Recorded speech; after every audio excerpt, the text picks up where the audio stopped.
नमस्कार साथियों, स्टैटिक्स की आज ये दूसरी क्लास है बेटा। इससे पहले वाली क्लास में मैं आंकड़ों के बारे में समझा चुका हूँ। मैं माध्य, माध्यिका, बहुलक, इनमें किस तरह से रिलेशन होता है और इनके किस तरह से क्वेश्चन बनते हैं, ये सारी बातें मैं आपको समझा चुका हूँ। आज हम लोग स्टैटिक्स की दूसरी क्लास की तरफ चल रहे बेटा, और स्टैटिक्स की इस दूसरी क्लास के अंदर हम लोग डिस्कस करने जा रहे हैं बेटा। सबसे पहले हम डिस्कस करेंगे माध्य को, जिसे हम लोग अंग्रेजी में क्या बोल रहे हैं, मीन, और इसको प्रदर्शित एक्स बार से किया जाता है। सबसे पहले मैं आपको बता दूं, ये माध्य वही जो हम औसत पढ़ते हैं वह है। अगर आपके सिलेबस में स्टैटिक्स है, अगर आपके सिलेबस में स्टैटिक्स हैं लेकिन एवरेज नहीं है, तो आपको एवरेज पढ़ना जरूरी है, क्योंकि कभी कभी अवर्गीकृत आंकड़ों पर जो क्वेश्चन आता है वो एवरेज के कंसेप्ट से ही होगा। तो अगर आपने अगर एवरेज नहीं पढ़ा है तो आपको सलाह दी जाती बेटा कि आप एवरेज भी पढ़ लें, नहीं तो फिर ये थोड़ा सा दिक्कत कर सकता है। देखो, माध्य जो है, हम बात करें इस माध्य की, तो इस माध्य का जो मतलब है बेटा, वही आप लोगों का एवरेज जो एक पर बताता है। इस माध्य का मतलब कुल योग डिवाइड बाई कुल संख्या।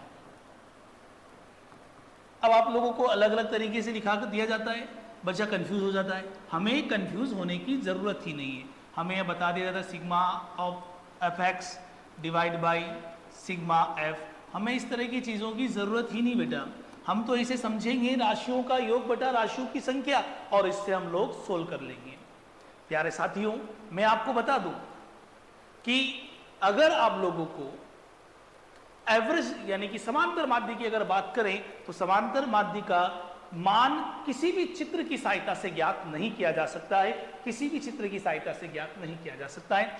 एक बार हम लोग इस पहले क्वेश्चन की तरफ चलें। ये जो पहला क्वेश्चन है, इसे समझिए आप लोग। आवर्ती वितरण में यदि वर्ग का मध्य मान 35 है और निचली सीमा का मान 30 है, तो इसकी ऊपरी सीमा का मान क्या है? थोड़ा सा ये भी आप लोग ध्यान रखें। तो यहां पर देखिएगा, आप लोग ध्यान समझिएगा कि मध्य मान जो होता है बेटा, मध्य मान जो होता है वो upper limit plus lower limit by 2 होता है। अब आपको यहाँ पर मध्य मान 35 दिया हुआ है, आपको अपर लिमिट पूछी है, लोअर लिमिट कितनी भैया 30 है, और बटे में 2 70 हो गया, और ये 30 हो गया। इसका मतलब अपर लिमिट जो थी वो कितनी थी? 40 थी। हाँ, देखते भी पता चल रहा था, धुरंधर हैं हम लोग तो। अब हम लोग आ जाते सीधा एवरेज के क्वेश्चंस पर। ये एवरेज का क्वेश्चन है बेटा, ये मार्क्स हैं और ये नंबर ऑफ स्टूडेंट है, यानी कि इनकी फ्रीक्वेंसी हो गई और ये एक्स हो गया। वही बचपन वाला, इसी की वजह से तो हम 10 क्लास पास हुए थे। एग्जाम हॉल में डायरेक्टली गुणा करके लिखना, पर यहाँ समझ रहे हैं हम लोग। पहला डेटा कितना आप लोगों का? 10 30 50, 10 30 50, फिर आपके चला आप लोगों का 70, फिर क्या चला 90, और इनकी जो फ्रीक्वेंसी है 17 आ गई है, 28 आ गई है, फिर बात करें तो 32 है, फिर बात करें तो 24 है, और फिर बात करें तो कितना है? 19 है। बेटा अगर एवरेज निकालना है आप लोगों को, तो एवरेज जो होगा वो क्या होगा? Sigma F x divide by sigma F. लेकिन इस सिग्मा एफ एक्स का मतलब ये है सीधा सा कि जो 10 है वो 17 बार है। इस फ्रीक्वेंसी का मतलब क्या है? इस आवर्ती का मतलब क्या है? बारंबारता का मतलब क्या है? कि 10 की बारंबारता 17 है, इसका मतलब 10 जो है वो कितनी बार आ रहा है? 17 बार आ रहा है। अच्छा, अगर 10 17 बार आ रहा है तो टोटल जो इसका मल्टीप्लाई होगा, बस ये मूर्ख बनाया जा रहा है बेटा, कुछ भी नहीं है। 10 को 17 बार जोड़ना है, तो हमने क्या किया? डायरेक्टली 17 का गुणा किससे कर दिया? 10 से कर दिया। 30 कितनी बार है? 28 बार है, तो 28 का गुणा 3 से कर दिया, कितना आ गया? 840 आ गया। 32 का गुणा 5 से कर दिया, कितना आ गया? 1600 आ गया बेटा, 50 था सॉरी। फिर हम लोगों ने 24 का गुणा 7 से कर दिया, तो ये 168 होता है। और 19 का गुणा 9 से किया, 19 नाम 171, 1710 हो गया। ये आप लोगों का fx आ गया और ये आपका क्या आ गया, f आ गया। बस आप लोगों को क्या करना है कि इनका एवरेज निकालना है, इनका माध्य निकालना है, और माध्य निकालेंगे तो सबसे पहले इन सबको ऐड कर देंगे बेटा। समीशन ऑफ f का मतलब कि टोटल कितने आंकड़े हैं। तो यहाँ देखिएगा जो टोटल आंकड़े आने वाले जोड़ दीजिएगा आप लोग। 8 और 7 15, 2 17, 17 और 4 21, 21 में आपने 9 जोड़ा तो ये आ गया 30, 2 और 1 3 6, 6 और 1 6 7 8 9, 9 और वो जो 3 था आप लोगों का, 9 और 3 कितना हो गया, 12 हो गया, यानी कितना हो गया बेटा, 120 हो गया। फिर इसके बाद हम लोग इसको जोड़ लेते हैं, ये कितना आ गया बेटा, 0 आ गया। 8 7 4 11, 11 में 8 जोड़ा 19, 19 में 1 जोड़ा 20, 8 और 1 9, 9 और 6 15, 15 और 6 21, 21 में अपने 7 जोड़ा तो कितना आ गया 28, 21 में 7 जोड़ा 28, और 2 जो आपका कैरी था, और 2 जो कैरी था आप लोगों का तो कितना आ गया आप लोगों का 28 और 2 30 आ गया। इधर क्या आ जाएगा, 1 2 3, 3 और 3 मिला के कितना हो गया, 6 हो गया। यानी कि आप लोगों का जो एवरेज आ रहा है बेटा वो कितना आ रहा है, summation of F x divide by summation of F. अब यहाँ एफ एक्स जो आया वो कितना आया आप लोगों का 6000, और डिवाइड बाई टोटल कितना बेटा 120 है, 12 5 60, यानी कि एवरेज कितना आ जाएगा बेटा 50 आ जाएगा। एवरेज यानी कि माध्य कितना आ जाएगा, 50 आ जाएगा। आइए अगले क्वेश्चन की तरफ चलते हैं। ये आपका एवरेज पर डिपेंड करता हुआ क्वेश्चन, एवरेज पर डिपेंड करता हुआ क्वेश्चन।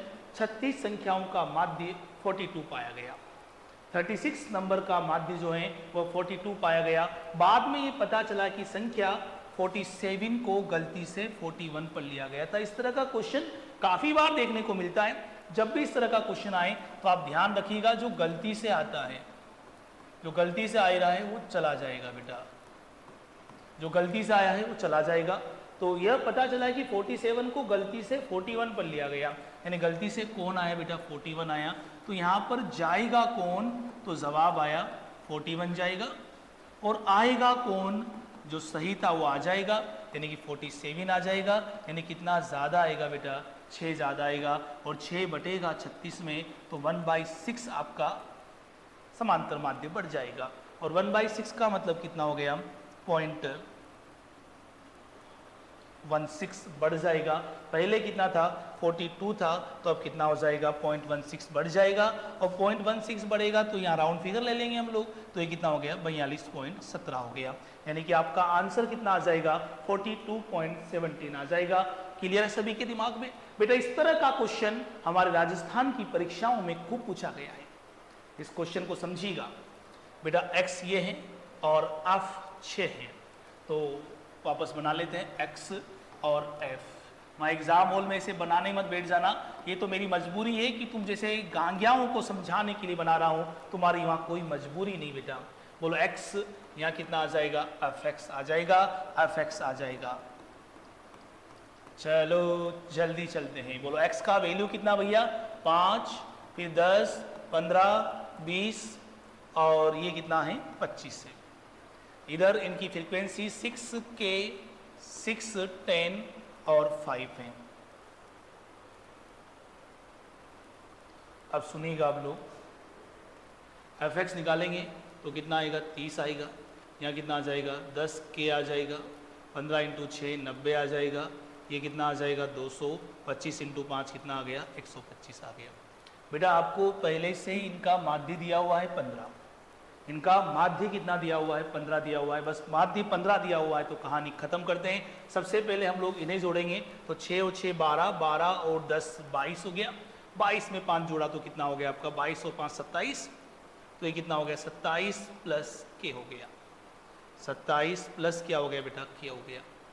इधर अगर हम जोड़े इन्हें तो 90 और 20, 90 में 20 जोड़ा आप लोगों ने तो कितना आ गया 120 आ गया, 120 में आपने 125 जोड़ दिया तो कितना आ गया आपका 245 आ गया। 245 में हमने 200 और जोड़ दिया तो आप लोगों का कितना आ गया, 445 आ गया। यानी कि ये कितना बन गया बेटा आप लोगों का, 445 प्लस 10k बन गया। अब आपको यहाँ पर इनका एवरेज दिया हुआ है, बोलो एवरेज कितना दिया हुआ है, तो आपने कहा कि सर हमें जो एवरेज दिया हुआ है वह दिया गया है कितना, 15 दिया हुआ है। एवरेज कितना दिया बेटा, 15 दिया हुआ है। तो बस एवरेज 15 दिया हुआ, तो देखो आप लोग 15 बराबर टोटल एफएक्स कितना, 445 प्लस 10k और डिवाइड बाई 27 प्लस k। ये उधर जाएगा बेटा, तो 15 का गुणा 27 से हो जाएगा और इधर 15 इंटू k हो जाएगा बराबर 445 प्लस 10k। ये हमारा 10k इस बगल आएगा, तो 15k में से 10k लेस कर दो तो कितना बच जाएगा, 5k बच जाएगा। इधर आपका 445 है, 15 का गुणा 7 से किया 105, 15 दूना 30, 30 में 10 जोड़ा तो कितना हो गया, 40 हो गया। यानी कि 5k बराबर कितना हो गया बेटा, 40 हो गया। बोलो k बराबर कितना आ गया, 8 आ गया। इस तरह के क्वेश्चन आने की संभावनाएं आपके पेपर में सर्वाधिक हैं, सर्वाधिक है बेटा।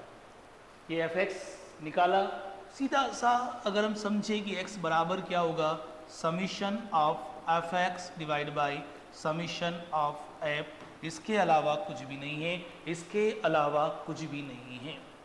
क्लियर है बेटा सभी के दिमाग में? आइए अगले क्वेश्चन की तरफ चलते हैं। बड़ा ही रोमांचित करने वाला क्वेश्चन है। 1 2 3 4 और कहां तक जा रहा, n का क्रमशः आवर्ती क्या है, 1 2 3 है। इसका मतलब 1 की फ्रीक्वेंसी 1 है, 2 की फ्रीक्वेंसी 2 है, 3 की फ्रीक्वेंसी 3 है, 4 की 4 है, n की n है। इसका मतलब आप लोगों को सबसे पहले ये देखना पड़ेगा कि fx जो निकलेगा बेटा वो क्या निकलेगा, 1 into 1 f into x, f into x, f into x. सुन रहे हो ना दीवानों, मैं फिर आपसे कह रहा हूँ ये जो पढ़ाया जा रहा है आपके फर्स्ट ग्रेड की परीक्षा में महत्वपूर्ण है बेटा। आप ये मान के चलिएगा कि अगर इनसे आपका काम नहीं चला है तो फिर वो कोई अनशन रैंडम क्वेश्चन देगा भाई आरपीएससी वाला। पर मैंने ये जो निचोड़ आपके सामने रखा है ना, ये आरपीएससी के सारे पेपर को एनालिसिस करके आपके सामने रखा बेटा, तो ये आपके लिए अति उपयोगी है। और फर्स्ट ग्रेड के पेपर में आप जानते हैं कि स्टैटिक्स के हो सकता है मैं भी 2 क्वेश्चन आ जाए आपके सामने और वो 2 क्वेश्चन आपके पक्के होंगे बेटा। ये दूसरी क्लास है, अब इसकी एक क्लास और लगेगी बेटा, इसकी एक क्लास और लगेगी। आइए fx निकालेंगे, 1 का गुणा 1 से किया तो 1 आ गया, यानी 1 स्क्वायर 2 स्क्वायर 3 स्क्वायर, यानी fx क्या हो जाएगा बेटा, 1 स्क्वायर 2 स्क्वायर 3 स्क्वायर। चलता गया। फर्स्ट ग्रेड का बच्चा रोता है कि सर हमें नंबर सिस्टम क्यों पढ़ाते हो। हमारे सिलेबस में तो नंबर सिस्टम है ही नहीं, केवल संख्याएं, परिमेय या भाज्य। आज अगर नंबर सिस्टम का नॉलेज नहीं होगा तो आपसे fx नहीं निकलेगा। ये बोलो ये क्या है, तो आपने जवाब दिया कि भाई साहब ये प्राकृत संख्याओं के वर्गों का योग है। और साथियों प्राकृत संख्याओं के वर्गों का जो योग है उसका फॉर्मूला समीशन बोलते हैं, इसको समीशन बोलते हैं, समीशन। मुझे बताए मुर्गों तुम्हें ये सिग्मा बताया गया होगा, सिग्मा एफ एक्स, ये सिग्मा नहीं होता है, ये समीशन होता है। समीशन मतलब सम। हाँ शक्लें मत बिगाड़ो, मुझे अच्छे से पता है आपको सिग्मा ही बताया गया और जिसने आपको बताया उसकी गलती नहीं है, उसको जिसने पढ़ाया उसको भी सिग्मा ही बताया गया। लेकिन मेरे भावी अध्यापकों, आप लोग आने वाली पीढ़ी को बताना कि ये सिग्मा नहीं है, यह समीशन है। आइए देखते हैं इस प्रश्न को। fx प्राकृत संख्याओं के वर्गों के योग का formula n plus 1 2n plus 1 upon में कितना आएगा बेटा, 6 आएगा। ये प्राकृत संख्याओं के वर्गों का योग, ये तो हो गया fx। अब इनकी आवर्तियां 1 2 3 n, यानी कि समीशन ऑफ f 1 2 3, कहां तक जा रहा? n तक। बोलो ये क्या है? क्या है? आपका जवाब आया प्राकृत संख्याओं के वर्गों का, सॉरी प्राकृत संख्याओं का योग है। और प्राकृत संख्याओं का योग का फॉर्मूला तुम्हारे खून की बूंद बूंद में दौड़ रहा है। ये आ गया n(n+1/2). बोलो अब हमें क्या निकालना है? अब हमें क्या निकालना है? x बार, यानी कि हमें निकालना है माध्य। आवर्ती मतलब बारंबारता। तो हम लोग क्या करेंगे इस वाले में? n+1 2n+1 डिवाइड बाई 6 में, डिवाइड बाई 6 में, डिवाइड बाई 6 में, दो बार देख लीजिएगा। n+1 2n+1 डिवाइड बाई 6 में हम लोग डिवाइड लगाएंगे किसका? n+1 डिवाइड बाई 2 का। गौर से देखो, चांद इधर हो, n से n गया, n से n चला गया, और n+1 से n+1 भी चला गया। बोलो बचा क्या? 2n+1/6। 2 से कितनी बार कट जाएगा? 3 बार। तो 2n+1 2 से ही 3 बार कट जाएगा, तो 2n+1/3 आप लोगों का समांतर माध्य होगा। बड़ा ही रोमांचित करने वाला, मजे देने वाला क्वेश्चन है। कभी कभी क्वेश्चन रुला भी देता है, और अगर कोई क्वेश्चन आपको रुला रहा है तो ये मान के चलेगा कि एग्जाम हॉल में छपने वाला है भैया। आइए अगले क्वेश्चन की तरफ चलते हैं। अब यहाँ पर जो हम लोग देख रहे हैं, ये जो हम समांतर माध्य समझ रहे हैं बेटा, ये जो समांतर माध्य आगे देखने जा रहे हैं, ये वर्गीकृत आंकड़ों का समांतर माध्य बेटा, वर्गीकृत आंकड़ों का समांतर माध्य। तो वर्गीकृत आंकड़ों में आपको वर्ग दिया जाएगा। ध्यान से सुनना मेरी बात को आप लोग। वर्गीकृत आंकड़ों में आपको क्या दिया जाएगा? वर्ग दिया जाएगा। और अगर वर्गीकृत आंकड़ों में आपको वर्ग दिया गया है, वर्गीकृत आंकड़ों में अगर आपको वर्ग दिया गया है, तो सबसे पहले आप लोग उस वर्ग का मध्यमान निकालोगे, और उस मध्यमान को ही हम लोग आंकड़ा मान लेंगे, x मान लेंगे। जैसे 0 से 10, हालांकि बहुत तरीकों से कल्पित माध्य लेकर भी किया जाता है, लेकिन इतना मान कहां बनना है बेटा हमें? ये कितना हो जाएगा? 30 से 40। तो इसका जो हम लोग डेटा निकालेंगे, 10 + 0 5 हो गया। समझ में आ रही क्या बात? तो इस तरह से हम लोग इनका मध्यमान निकाल लेंगे। हम इस तरह से इनका मध्यमान निकाल लेंगे। आइए, ये प्रश्न यही कहता है आप लोगों को, ध्यान से सुनिएगा। देखो ये वर्ग हैं, ये क्या है? वर्ग हैं, वर्ग हैं, और वर्ग भी कितने हैं? 5 वर्ग बना रखे हैं आप लोगों के सामने। 1 2 3 4 5। क्या क्या वर्ग है बेटा? 0 से 10, 10 से 20। वर्ग कैसे होते हैं इनकी विधाएं मैं आपको बता चुका हूं। 30 से 40, और 40 से 50 भी है। ये 40 से 50। जल्दबाजी नहीं कर रहा हूँ, बहुत आराम से चल रहा है मामला। यहाँ हम x निकालेंगे, और यहाँ हम लोग क्या निकालेंगे? fx निकालेंगे। ये वापस से इसने k का मान पूछ लिया है, घबराए नहीं। अभी जो आरपीएससी का संस्कृत विभाग का जो पेपर हुआ था, उसमें वर्गीकृत आंकड़ों का बहुलक पूछ लिया था बेटा, वर्गीकृत आंकड़ों का बहुलक पूछ लिया था। यानी कि यह भी अपने आप में जटिल है। तो 0 से 10 की बारंबारता कितनी बेटा? 8 है। इसकी कितनी है? 10 है।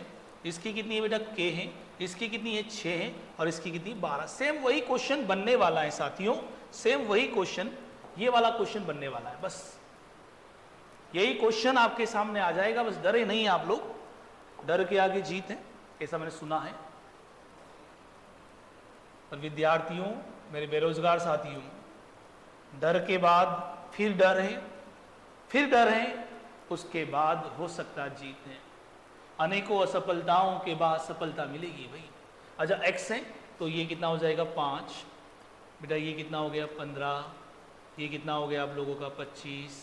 ये कितना हो गया? 35।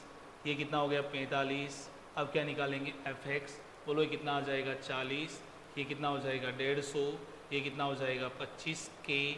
और ये कितना? 35 का गुणा अगर हम 6 से करेंगे तो 210, और 45 का गुणा 12 से करेंगे, 45 का गुणा 2 किया 90, 45 से कम 45 और 45 में 9 जोड़ा तो 540।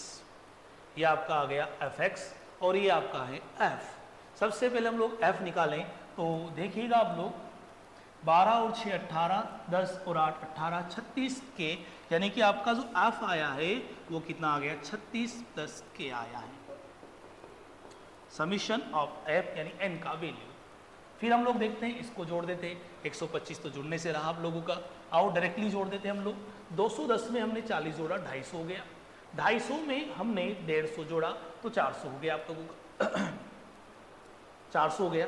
400 में हमने 540 जोड़ा तो 5 और 4 940 हो गया, तो ये 940 प्लस 25 के आप अपने हिसाब से जोड़ दिया करो जो आपको लगे। बस वापस से अब वही हम लोग करेंगे इस क्वेश्चन के अंदर। इधर देखिएगा क्वेश्चन में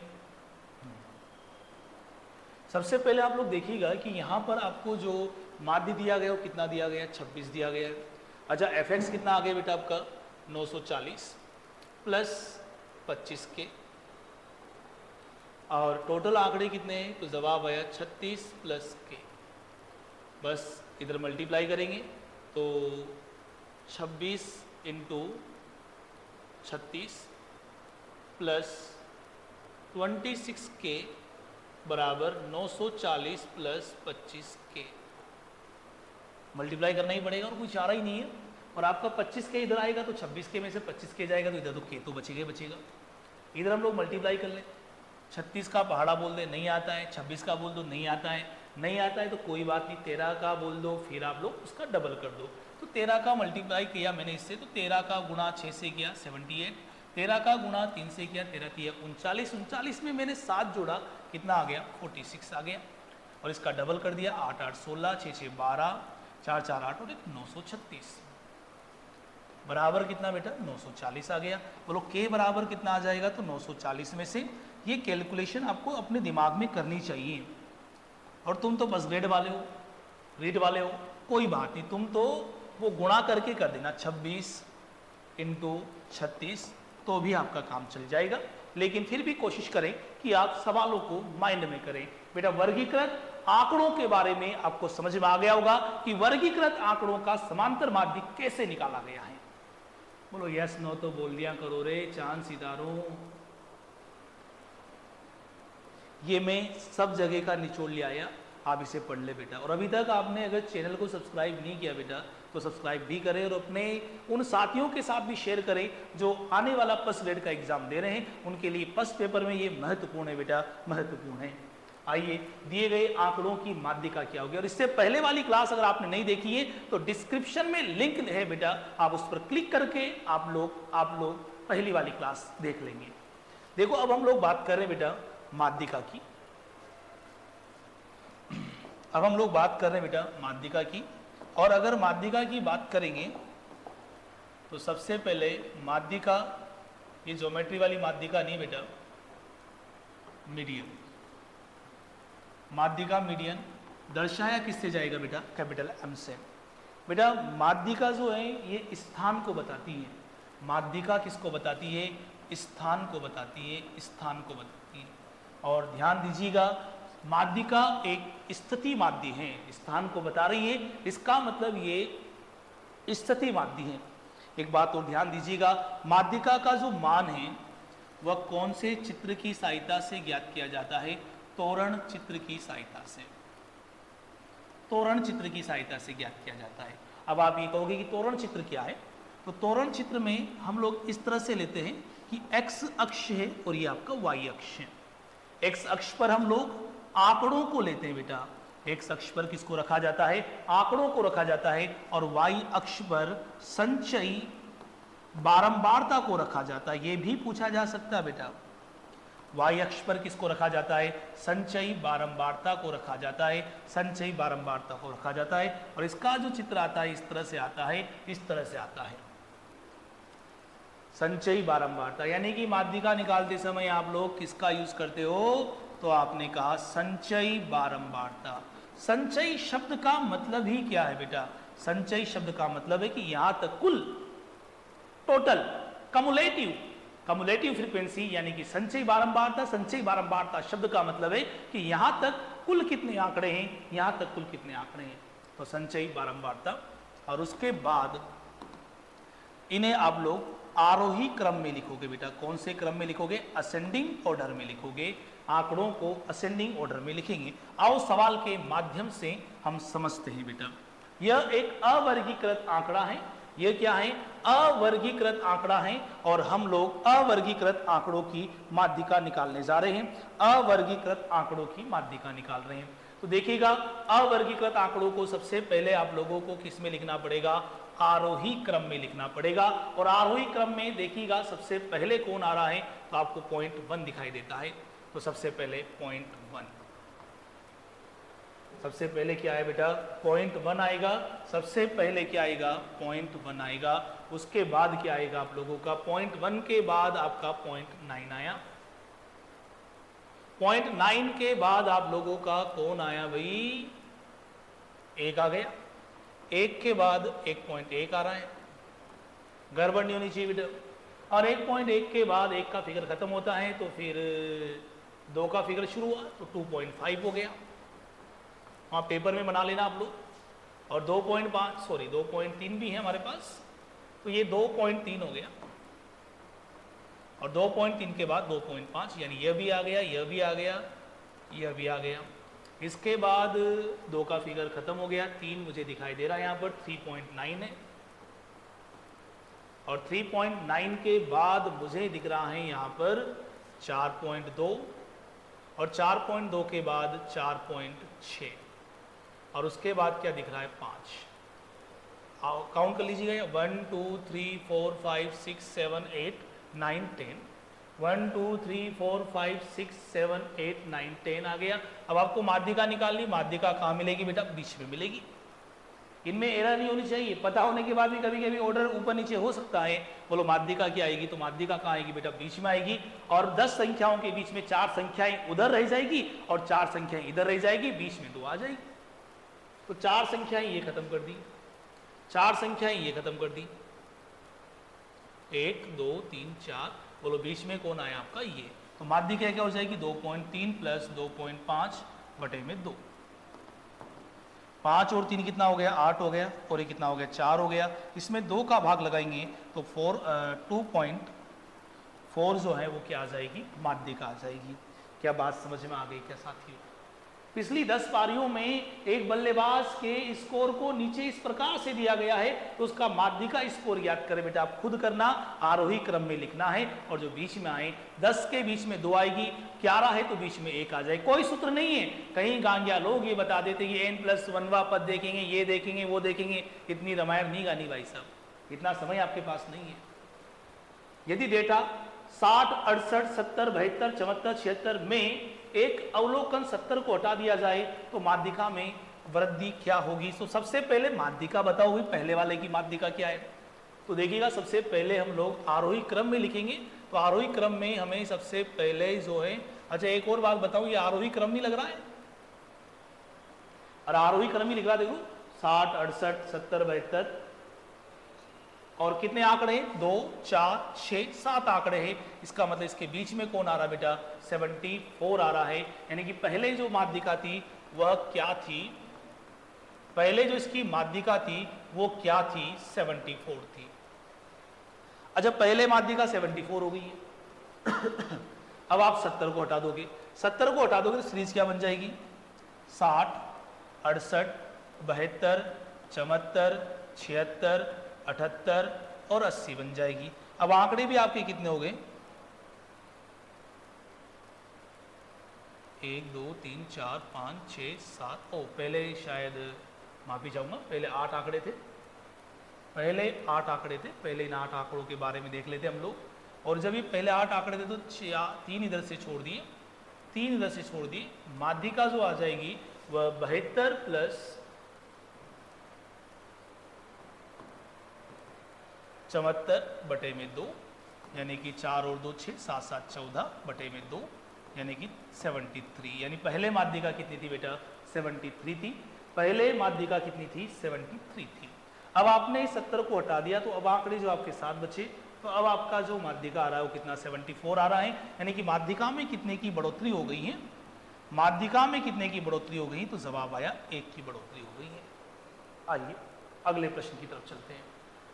नीचे दिए गए डेटा सेट के लिए रेंज बटा मीडियन का मान परिकलित कीजिएगा। बेटा रेंज का मतलब जो है वह है परास, और परास का मतलब है मैक्सिमम, अधिकतम माइनस न्यूनतम, अधिकतम माइनस न्यूनतम। और माध्यिका तो आप जानती हैं। सबसे पहले इसे हम लोग आरोही क्रम में लिख लेते हैं, तो सबसे पहले 98 आएगा, उसके बाद आप लोगों को 98 के बाद आपको 108 दिख रहा है, 108 के बाद आपको 134 दिख रहा होगा, उससे पहले 122 है, और 122 के बाद 134 है, फिर आप लोगों का 156 है, और उसके बाद आपका 194 है। सबसे पहले इसकी माध्यिका निकालेंगे, तो माध्यिका भैया बीच में आएगी, तो ये बीच में इन दोनों को जोड़ के 2 का भाग लगा देंगे, 4 और 2 6, 3 2 5,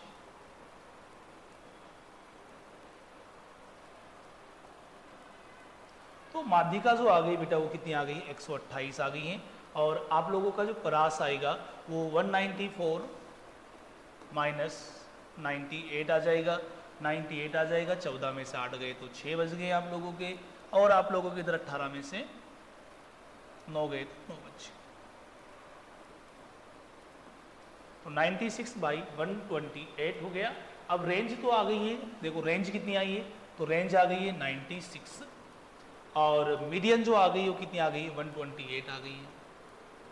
16 से 6 बार, 16 से 8 बार, 2 से 3 बार, 2 से 4 बार, यानी कितना आ जाएगा, 3/4 आ जाएगा, 3/4 आ जाएगा। आइए अगले क्वेश्चन की तरफ।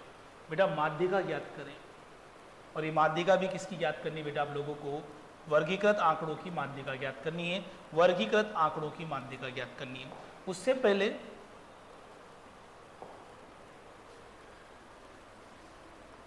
अवर्गीकृत, थोड़ा ये भी देख लीजिएगा आप लोग, अवर्गीकृत आंकड़ों की,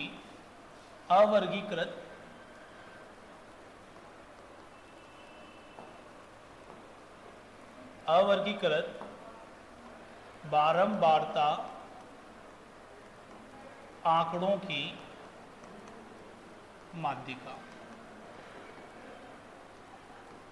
जैसे मैं आपसे कहूं कि आपके पास एक अवर्गीकृत बारंबारता सारणी है बेटा, ये x है, ये f है, ये 5 6 8 10 12, इनकी जो बारंबारता है 2 3 5 7 2 है। इसकी आपको माध्यिका निकालनी है। जब भी माध्यिका की बात आ जाए उसमें बारंबारताएं दी गई हैं, तो सबसे पहले आपका उद्देश्य होगा कि आप लोग उसकी संचयी बारंबारता निकालेंगे। क्या फाइंड आउट करेंगे, संचयी बारंबारता फाइंड आउट करेंगे। तो आइए सबसे पहले संचयी बारंबारता निकालते हैं, यानी कि CF यानी कि यहाँ तक कुल कितने आंकड़े हैं, यहाँ तक कुल कितने आंकड़े हैं, तो कुल आंकड़ों के बारे में समझते हैं। यहाँ आ जाएगा 2 3 5 10, देखो 2 ऐसा कैसे, 2 में 3 जोड़ा 5, 5 में 5 जोड़ा 10, 10 में 7 जोड़े 17, 17 में 2 जोड़ा 19। पता है संचयी बारंबारता का जो आखिरी पद है, संचयी बारंबारता का जो आखिरी पद है वह कुल आंकड़ों की संख्या को बताता है। संचयी बारंबारता का जो आखिरी पद है वह कुल आंकड़ों की संख्या को बताता है। इसका मतलब यहां पर कुल आंकड़े कितने होंगे बेटा, 19 होंगे, यानी n यानी टोटल जो डेटा है वो कितने हैं, 19 है। अब जो माध्यिका होगी वो ये होगी बेटा, ध्यान सुनना, n/2 से ठीक